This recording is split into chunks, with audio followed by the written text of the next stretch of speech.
It happened again in May this year when the Brazilian Air Force took off to investigate 13 radar contacts flying in formation over Sao Paulo. The national newspaper O Globo reported, "The behavior of the lights and radar contacts do not correspond to any standard known in civil aviation." This sentence was repeated by the 7 pilots and the 3 ground controllers who endeavored to follow the UFOs. It happened on a clear night, ideal for seeing things at a distance, and without heavy cloud which could cause faults on the radar.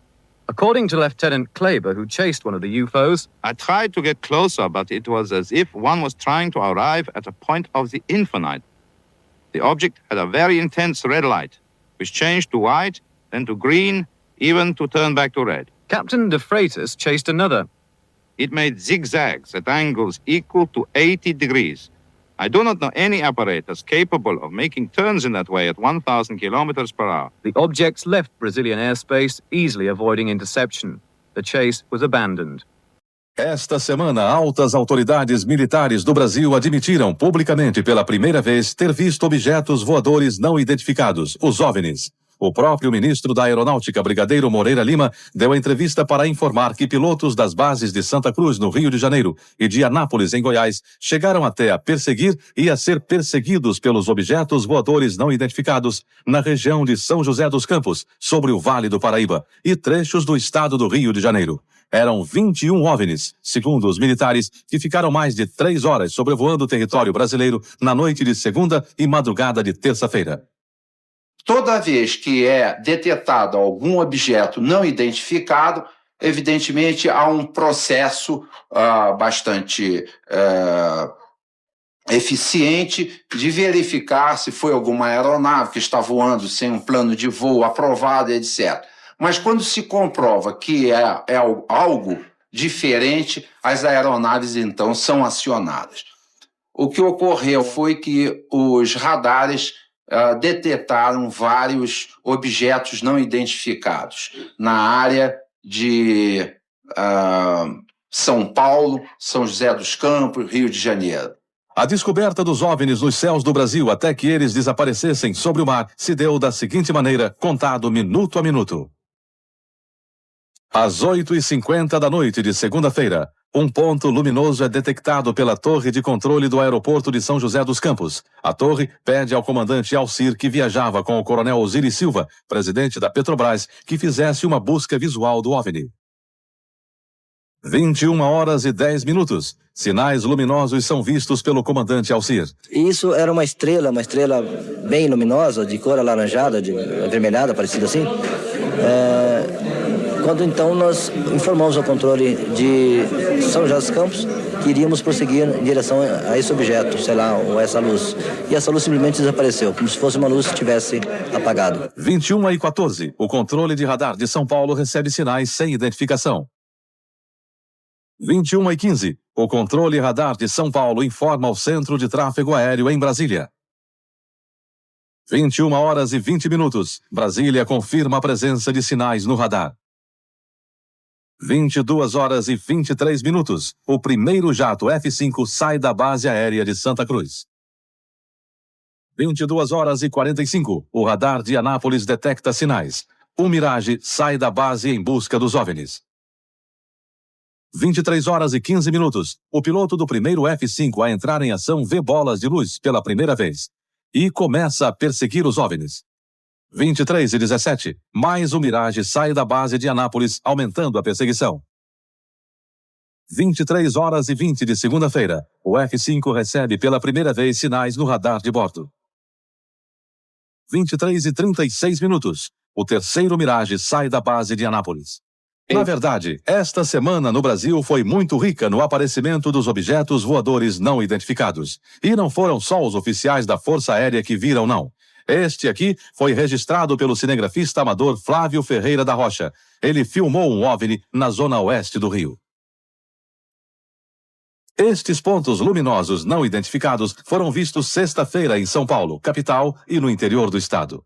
O cinegrafista João Batista Siqueira, da TV Cultura de Maringá, Paraná, fez estas imagens do objeto não identificado quinta-feira à noite. Estas imagens foram feitas pelo cinegrafista Heraldo Canales neste fim de semana em São Paulo.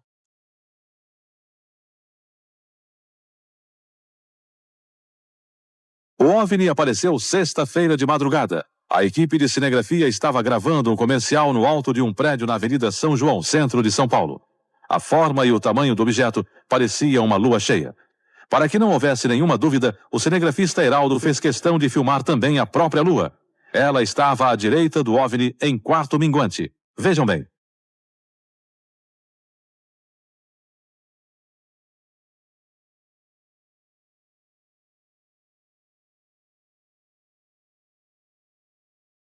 Às 8h30 da noite, um ponto luminoso é avistado pelo controlador de tráfego aéreo na torre do aeroporto de São José dos Campos, São Paulo. Um avião Xingu da Embraer se aproxima para pouso e o controlador pergunta ao comandante: "Você está vendo o ponto luminoso?" O Xingu confirma o avistamento, muda a rota e tenta se aproximar do OVNI. Quem estava no comando do avião era o coronel Osiris Silva, que voltava de Brasília depois de tomar posse como presidente da Petrobras. Eu vi um objeto luminoso no espaço, parecia um astro normal. Eu voei na direção dele e após 5, 6 minutos de voo, fiquei com a impressão de que ele começou a esmaecer, a perder a intensidade e o brilho. 9h14 da noite. O controle de radar de São Paulo registra sinais sem identificação. 9h20. O controle aéreo em Brasília confirma a presença de objetos voadores não identificados. 10h23. O primeiro jato F-5 decola da base aérea de Santa Cruz, no Rio de Janeiro. Ele carrega armamento de guerra pronto para ser acionado. 10h45. O radar da base aérea de Anápolis, em Goiás, detecta sinais no radar. Um Mirage também armado decola em busca dos OVNIs. 11h15 da noite.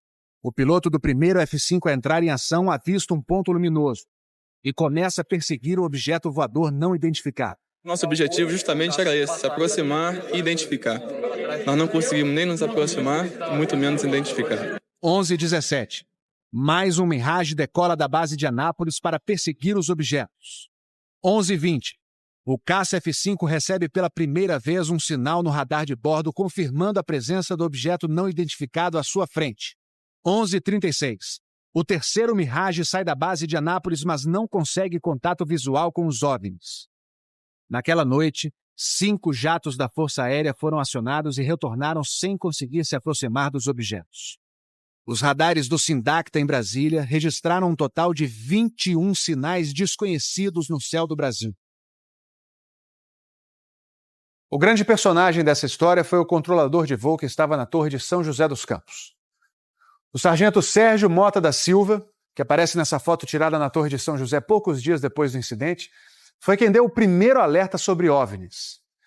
30 anos depois, Sérgio, que hoje é controlador de voo civil, deu a primeira entrevista para uma TV. Ele preferiu não mostrar o rosto. Tem alguma coisa aqui no setor noroeste de São José? Um farolzinho, pô, mas eu tô olhando bem, o bicho tá parado. Nem sobe, nem desce, nem vai pra esquerda, nem pra direita. Tá paradinho lá. Eu tô olhando, não é estrela não. É um farol. A olho nu parecia um avião. Quando coloquei no binóculo para observar, é que eu vi que ele era extremamente cintilante e multicolorido. Tinha vermelho, azul, branco, lilás, um monte de cores, com uma certa predominância do laranja, mas ele era muito bonito. O controlador pediu ao avião Xingu para tentar avistar o objeto. Eu expliquei a ele onde estava o objeto, pedi a ele que se ele tivesse avistamento, ele me informasse. Permanece aí na vista? Assim, como a fonte vista. Bem visível, poderia descrevê-lo? É uma estrela grande. Estrela grande e bem vermelha. Entendido, grande e bem vermelha. Controle de São Paulo será alertado.